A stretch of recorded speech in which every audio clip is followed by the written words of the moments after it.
everyone, welcome back to the channel and welcome back to another Expanse reaction video. Today I'm going to be watching, reviewing, and reacting to Season 3, Episode 2 of The Expanse. We left off in a place where Bobbie and Avasarala are in quite the situation, fleeing for their lives from Jules-Pierre Mao's ship in Julie's Razorback. And while this is happening, well, first of all, also I should add that we don't know if Katra survives, so and while this is happening, meanwhile, back on the Rossi, which I'm glad you guys agree should continue to be called the Rossi forever, we have a lot of conflict revolving around Naomi having given the protomolecule to Fred Johnson, and then we also have the decision made by Holden and supported by Alex and Amos to go and try to find Prax's daughter May. So that's kind of where we are at the moment. So this is going to be the first video on Patreon on the new posting schedule, so thank you everyone for your votes with that, and for helping me out with deciding how to do this. So with that being said, I think let's just go and get right into the episode. Let's see what happens next. Here we go. Episode 2.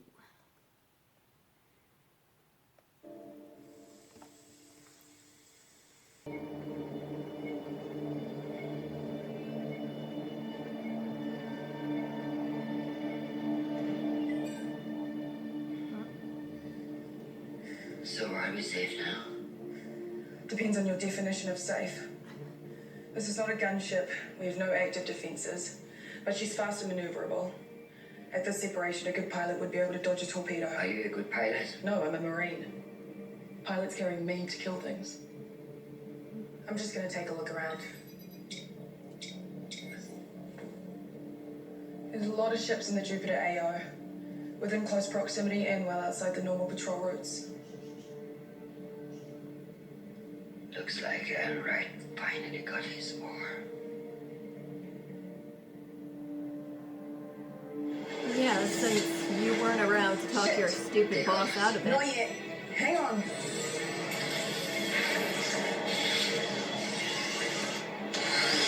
That's pretty cool looking.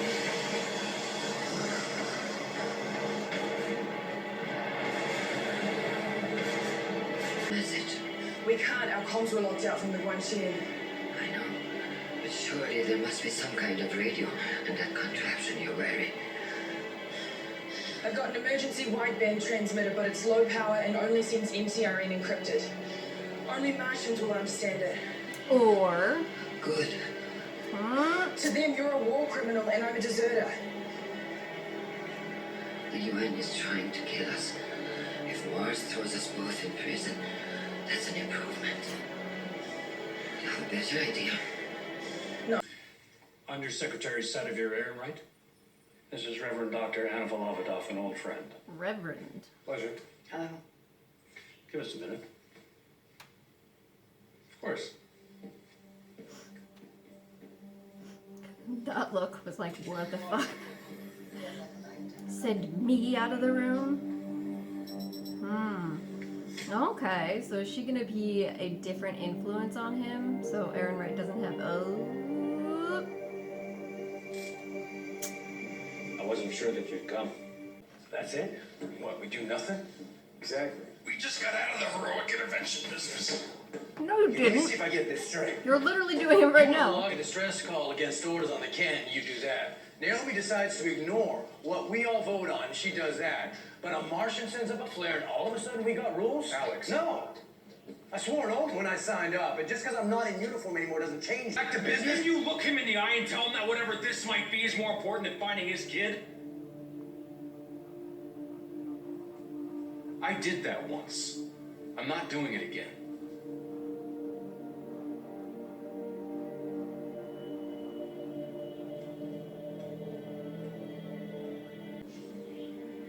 Earth and Mars witnessed power that could turn an asteroid into a guided missile. You construct a ship down to its rivets in an instant, and all they want to do is destroy each other over it. The poor molecule is clearly not what we thought it was, but... If Ehrenreich uses the hybrids, they could lay waste to all of Mars. That's an extreme scenario. No, it's not. So is he actually having a crisis of conscience about this? Does it go far enough that he won't actually provide that to Aaron Wright, even if Aaron Wright, like, gives him back his money and his family? I have suspicions. I mean, he didn't stop after his own daughter got killed, so... Oh, shit! What now? More torpedoes! A lot more! Another ship just fired on us! Hang on!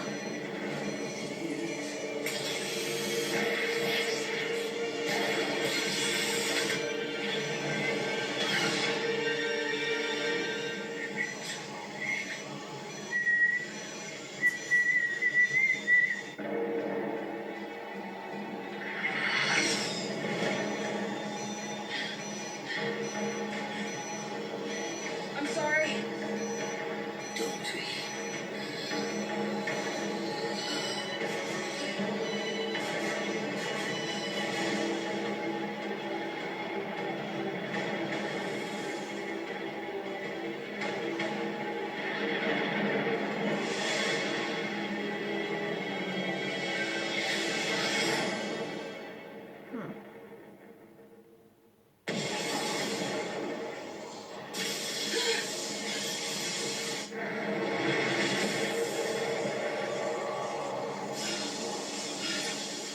What happened?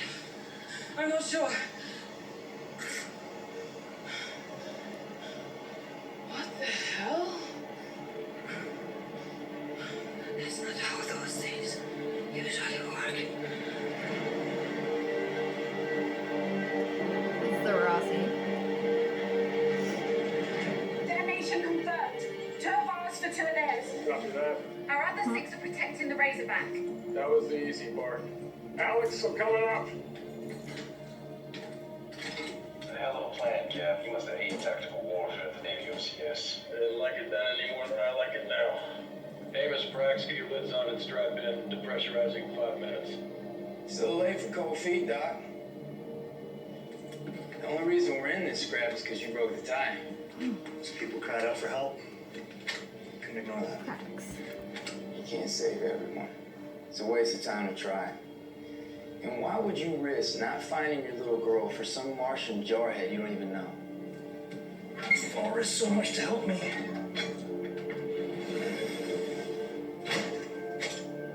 I can't do any less. Prax is just a genuinely good person.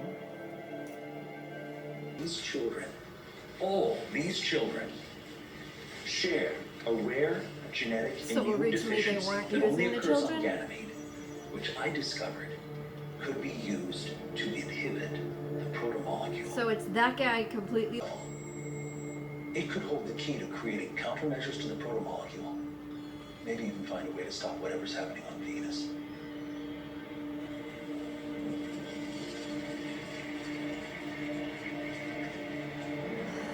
Pretty cool, huh?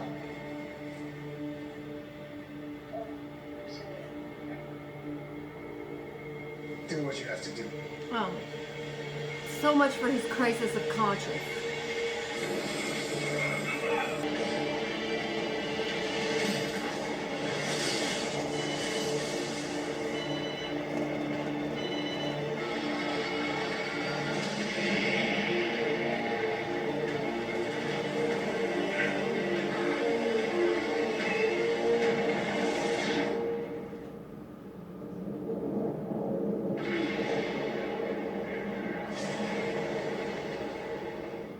Shit, the engine's clean off.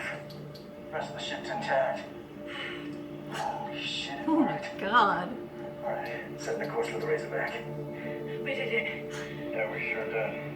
We have 2 torpedoes left. PDC rounds are under 10%. We're in a war with no bullets. That was insane. We are now. You think the UN's gonna give us a free pass for sparing lives? We crippled one of their ships. We just declared war on Earth. Do this.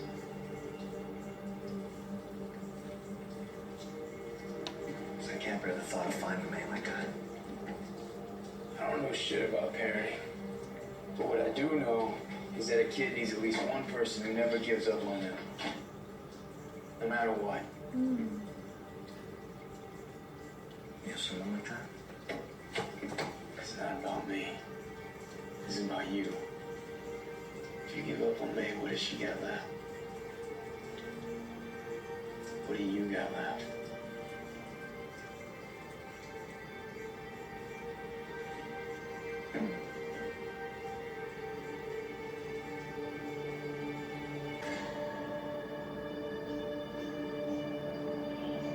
Help her, please.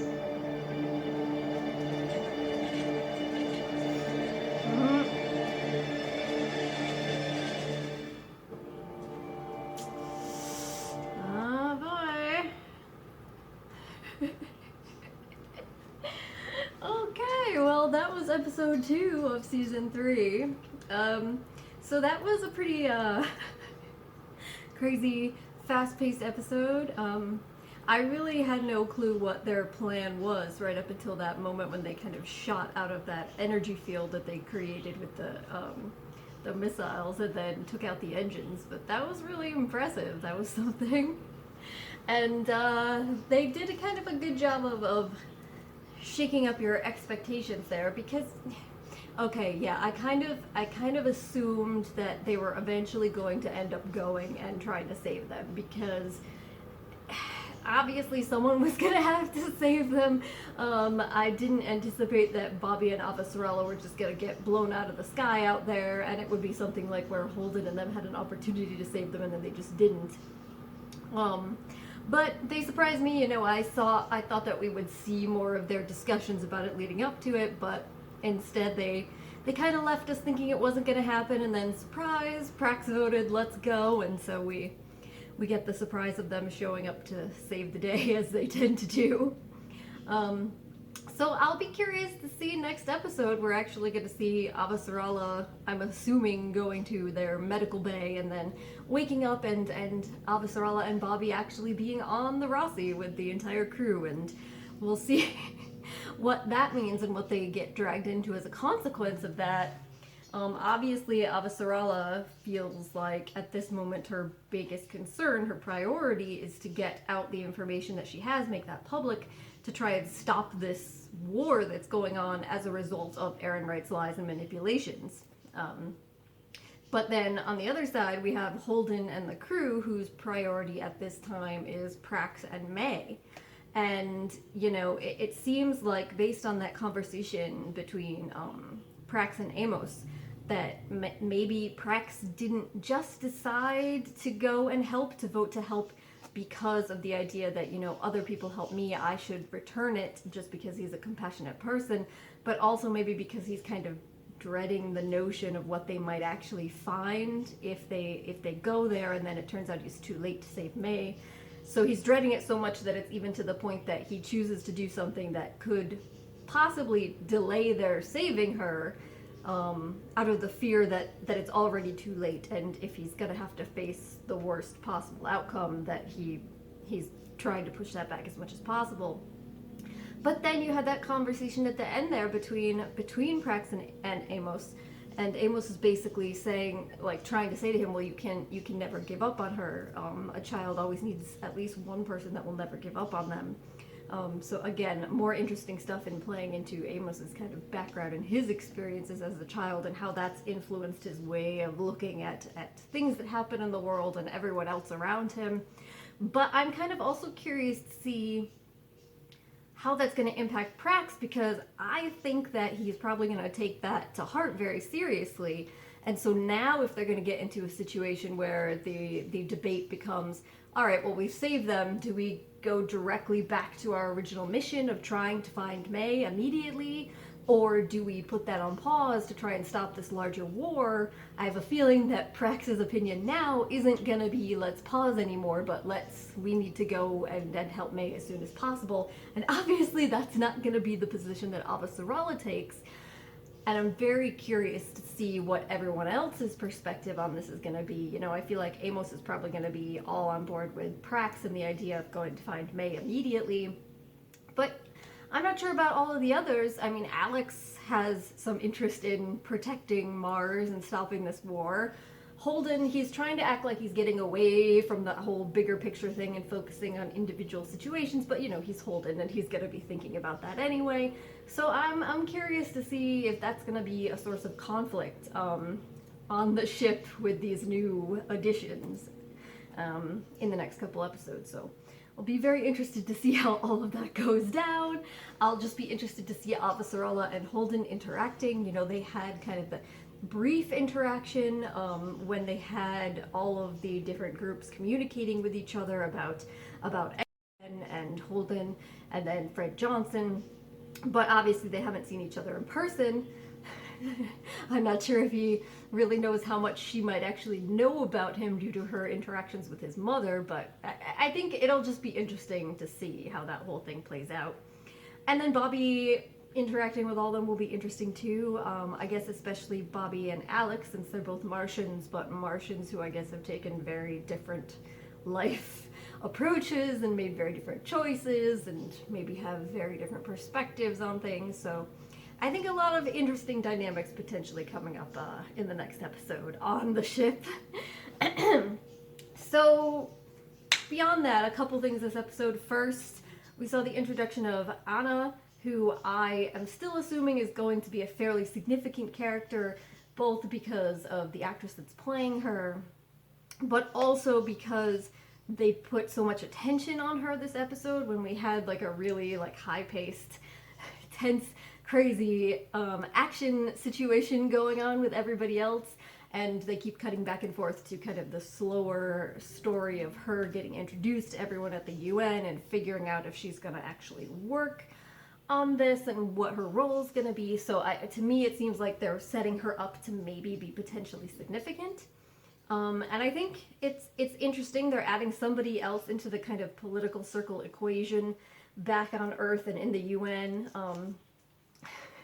Aaron Wright seems very displeased about this. You know, it was almost as though with Avasarala out of the way, which he's still worried about because he's getting messages saying, and she's gotten away, she's gone. But it seems like with her not there, his voice is basically, you know, the only one that the Secretary General's been listening to, that he's basically been in charge.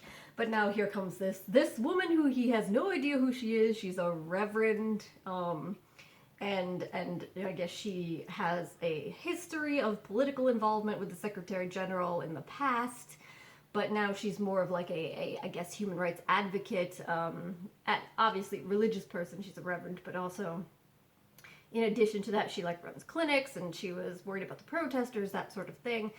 But so here she comes, and she seems to be somebody that has influence over the Secretary General and will almost certainly take positions that are not in line with what Aaron Wright is hoping for. So it'll be interesting to see what's going to happen there. He's obviously not going to take this very lightly, but so I'll be curious to see how that's going to impact the kind of whole war situation going forward.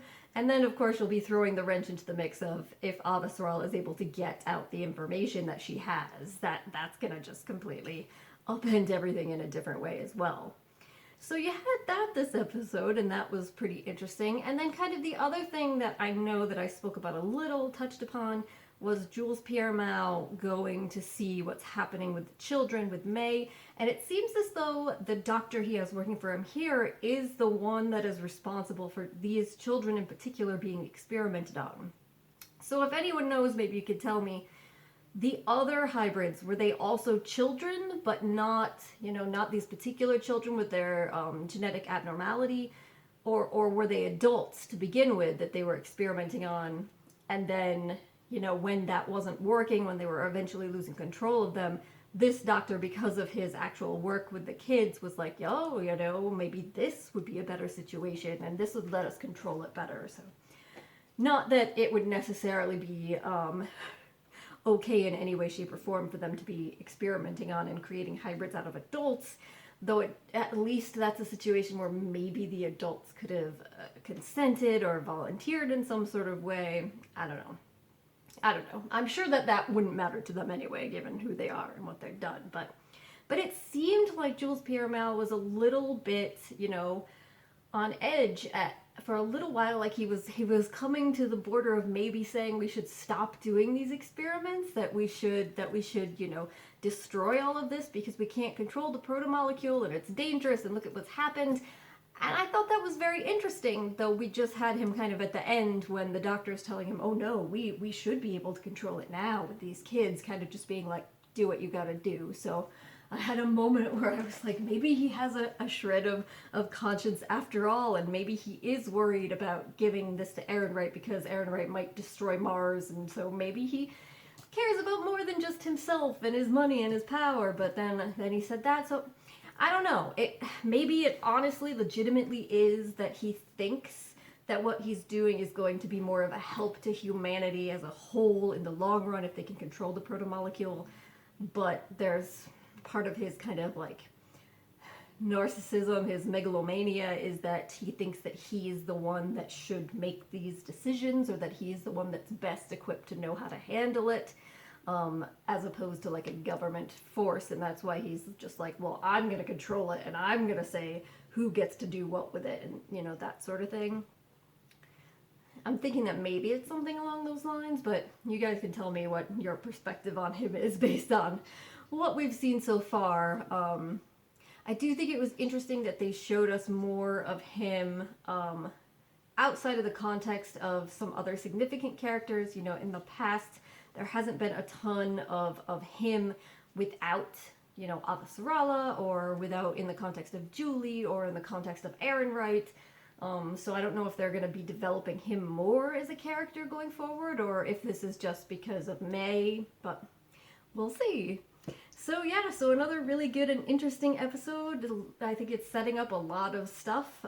It was a lot of setup, but it was also a very kind of tense, exciting setup episode, so I really enjoyed it. Alright, I'm gonna wrap this discussion up here, so if you have any thoughts, anything I missed, anything that you want to talk about that I didn't bring up, or even that I did, any questions for me, please do leave that in the comment section below. And otherwise, I'll just say thank you very much for joining me today, and hopefully I'll see you next time. Bye!